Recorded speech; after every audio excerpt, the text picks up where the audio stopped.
বাংলাদেশের ক্রীড়াঙ্গনে তারকার উত্থান যেখানে শুরু, সেই আতুরঘরের নাম বাংলাদেশ ক্রীড়া শিক্ষা প্রতিষ্ঠান বিকেএসপি। সাকিব আল হাসান, মুশফিকুর রহিম, এমিলি, ঋতুপর্ণা কিংবা আর্চার দিয়া, সাগর, যাদের নিয়ে বিশ্বমঞ্চে আমরা গর্ব করি, তাদের প্রথম পরিচয় গড়ে উঠেছিল এখানেই।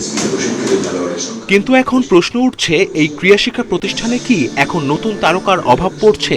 খেলোয়াড় তৈরির দায়িত্ব বিকেএসপির, আর সেই প্রতিভাকে বড় মঞ্চে তুলে আনার দায়িত্ব ফেডারেশনগুলোর। কিন্তু এই দুই পক্ষের মাঝে ছিল সুস্পষ্ট একটি দূরত্ব।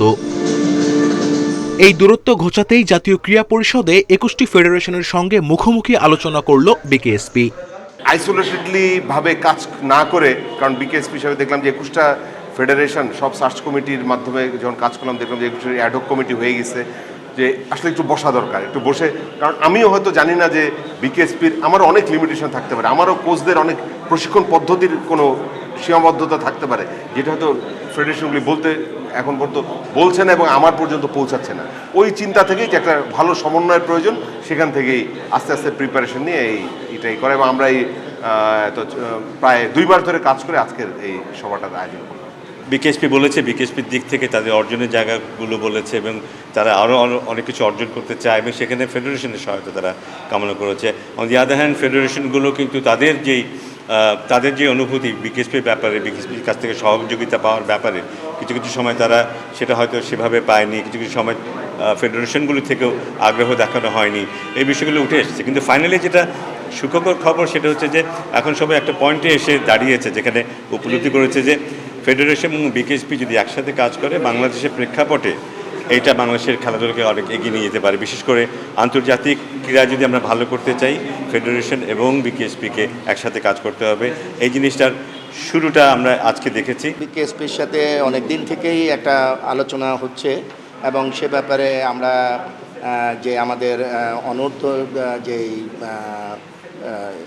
যুব দল, যেটা আমরা ইন্ডিয়াতে খেলে এসেছিলাম, রানার্স আপ হয়েছি, সেখানে আমাদের একটা লং টার্ম ক্যাম্পিং হয়েছে। এখানে বিকেএসপি আমাদেরকে অনেক সহযোগিতা করেছে, এবং আজকের মিটিংয়ে আমাদের জেনারেল সেক্রেটারি যে কথাগুলো বলেছে, বিকেএসপি আমাদের সাথে একমত হয়েছে যে আমরা যৌথভাবে ট্যালেন্ট হান্ট, যৌথভাবে ক্যাম্পিংয়ের জন্য, ইভেন কি তাদের যে সমস্ত ইনফ্রাস্ট্রাকচারগুলো আছে সেগুলো আমরা ব্যবহার করতে পারবো, সেরকম সহযোগিতার হাত তারা বাড়িয়ে দিবে বলেই তারা আমাদেরকে আশ্বস্ত করেছে। আমরাও আশা করি, এবং আজকের এই মিটিংয়ের মাধ্যমে বিকেএসপির সাথে আমাদের ফেডারেশনের, ফুটবল ফেডারেশনের যে সহ অন্যান্য ফেডারেশনের যে একটা সৌহার্দ্যপূর্ণ আলোচনা হয়েছে, এতে বোঝা যায় যে বাংলাদেশের আগামী দিনে খেলাধুলোগুলো আরও এগিয়ে যাবে। এতে বিকেএসপি যেরকম ফেডারেশনের পাশে দাঁড়াবে, ঠিক ফেডারেশনগুলো বিকেএসপির পাশে দাঁড়াবে। ভবিষ্যতের দিকে তাকিয়ে বিকেএসপি করছে দীর্ঘমেয়াদী পরিকল্পনা, বিশেষ করে আর্চারি আর সাঁতার, এই দুই ডিসিপ্লিনে রয়েছে অলিম্পিক পদকের স্বপ্ন। দীর্ঘমেয়াদী পরিকল্পনা দরকার, এবং ওইখান থেকেই আপাতত নেক্সট ২০২৮ অলিম্পিকটাই করা। বাট আমার এখানে কিন্তু অলরেডি পেপার তৈরি করে, আপনি যেটা বললেন রেজলিউশন আকারে পেপার তৈরি করে আমরা এরপর আস্তে আস্তে এটা মন্ত্রণালয়ে পাঠাবো, ফেডারেশনগুলিতে পাঠাবো। আমি আপাতত ২টা নিয়ে, শুধুমাত্র আর্চারি এবং শুটিং, যে ১২ বছর মেয়াদি পরিকল্পনা কি করা যেতে পারে।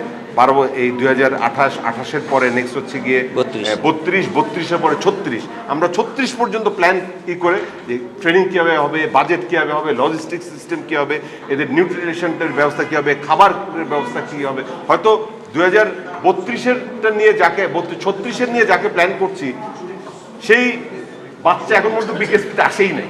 ও হয়তো এখনো মায়ের কোলে, ও এখনো হয়তো দুধের শিশু, বাট আমরা কিন্তু পরিকল্পনা অলরেডি তৈরি হয়ে আছে। প্রথমবারের মতো অনুষ্ঠিত এই মতবিনিময় সভা যেন শুরু হয় নতুন এক অধ্যায়ের, যেখানে বিকেএসপি হবে শুধু একটি প্রতিষ্ঠান নয়, বরং জাতীয় ক্রীড়ার মূল চালিকা শক্তি।